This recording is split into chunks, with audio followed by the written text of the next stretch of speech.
Assalamualaikum warahmatullahi wabarakatuh. Kula Rehan Maulana saking Solas Mia siji. Kula lan kelompok kula badhe nggawe video nyeritakake legenda Sura lan Baya yen dadi asal mula kelahiran kota Surabaya.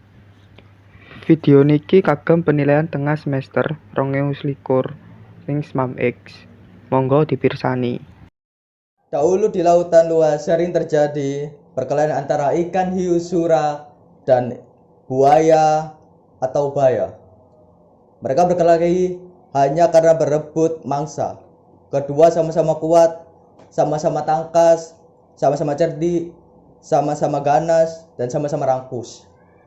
Sudah berkali-kali mereka berkelahi, belum pernah ada yang menang ataupun yang kalah. Akhirnya mereka mengadakan kesepakatan. Aku bosan terus-menerus berkelahi, buaya, kata Sura. Aku pun juga, Sura. Apa yang harus kita lakukan agar kita tidak berkelahi lagi, kata Baya. Sura sudah punya rencana untuk menghentikan perkelahiannya. Dengan Baya segera menerangkan, untuk mencegah perkelahian ini di antara kita, sebaiknya kita membagi daerah kekuasaan menjadi dua, yaitu aku berkuasa sepenuhnya di dalam air, sedangkan engkau, wahai buaya, mencari mangsa di daratan. Kita tentukan batasnya, yaitu tempat yang dicapai oleh air laut pada waktu pasang surut, kata Sura. Baik, aku setuju dengan gagasanmu, Sura, kata Baya. Dengan adanya pembagian itu, wilayah kekuasaan mereka, maka tidak ada lagi yang berkelahi antara mereka berdua. Keduanya telah sepakat untuk menghormati wilayah masing-masing. Tetapi pada suatu hari, Sura mencari mangsa di sungai. Hal ini dilakukan dengan sembunyi-sembunyi agar Baya tidak tahu. Mula-mula hal ini memang tidak ketahuan, tetapi pada suatu hari Baya mempergoki perbuatan Sura ini. Tentu saja Baya sangat marah melihat Sura melanggar janjinya. Hai Sura, mengapa kamu melanggar peraturan yang telah kita sepakati berdua? Mengapa kamu berani memasuki sungai yang merupakan wilayah kekuasaanku? Tanya Baya. Sura yang merasa tak bersalah tenang-tenang saja. Aku melanggar kesepakatan. Bukankah sungai ini berair? Bukankah aku sudah bilang bahwa aku adalah penguasa di air? Nah, sungai ini kan ada airnya, jadi juga termasuk daerah kekuasaanku, kata Sura. Apa?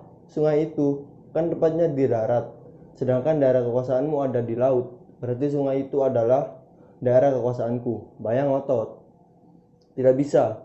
Aku kan tidak pernah bilang kalau di air itu hanya air laut, tetapi juga air sungai, jawab Sura. Kau sengaja mencari gara-gara, Sura. Tidak, kukira alasanku cukup kuat dan aku memang di pihak yang benar, kata Sura. Kau sengaja mengakaliku. Aku tidak sebodoh yang kau kira, kata Baya mulai marah. Aku tidak peduli kau bodoh atau pintar. Yang penting air sungai dan air laut adalah kekuasaanku. Sura tak mau kalah. Karena tidak ada yang mau mengalah, maka pertempuran sengit antara ikan hiu Sura dan buaya Baya terjadi lagi. Pertarungan kali ini semakin seru dan dahsyat. Saling menerjang dan merekam, saling menggigit dan memukul dalam waktu sekejap. Air di sekitarnya menjadi merah oleh darah yang keluar dari luka-luka kedua binatang tersebut. Mereka terus bertarung mati-matian tanpa istirahat sama sekali. Dalam pertarungan dahsyat ini, Baya mendapat gigitan Sura di pangkal ekornya sebelah kanan. Selanjutnya, ekor itu terpaksa selalu membengkok ke kiri, sementara Sura juga tergigit ekornya hingga hampir putus. Lalu Sura kembali ke lautan. Baya puas telah dapat mempertahankan daerahnya. Pertarungan antara ikan hiu yang bernama Sura dan buaya bernama Baya ini sangat berkesan di hati masyarakat Surabaya. Oleh karena itu, nama Surabaya selalu dikait-kaitkan dengan peristiwa ini. Dari peristiwa inilah kemudian dibuatlah lambang kota Surabaya, yaitu gambar ikan hiu dan buaya. Namun ada juga yang sebagian berpendapat asal-usul Surabaya berasal dari kota Sura dan Baya. Sura berarti jaya atau selamat, Baya berarti bahaya. Jadi Surabaya berarti selamat menghadapi bahaya. Bahaya yang dimaksud adalah serangan tentara Tartar yang hendak menghukum Raja Jawa. Seharusnya yang dihukum adalah Kartanegara. Karena Kartanegara sudah tewas, maka Jakatwang yang diserbu oleh tentara Tartar itu setelah mengalahkan Jakatwang, orang Tartar itu merampas harta benda dan puluhan-puluhan gadis-gadis cantik untuk dibawa ke Tiongkok. Raden Wijaya tidak terima diperlakukan seperti itu. Dengan siasat yang itu, Raden Wijaya menyerang tentara Tartar di pelabuhan Ujang Galuh hingga mereka menyingkirkan kembali ke Tiongkok. Selanjutnya, dari hari peristiwa kemenangan Raden Wijaya, inilah ditetapkan sebagai hari jadi kota Surabaya. Sudah ditakdirkan untuk terus bergolak.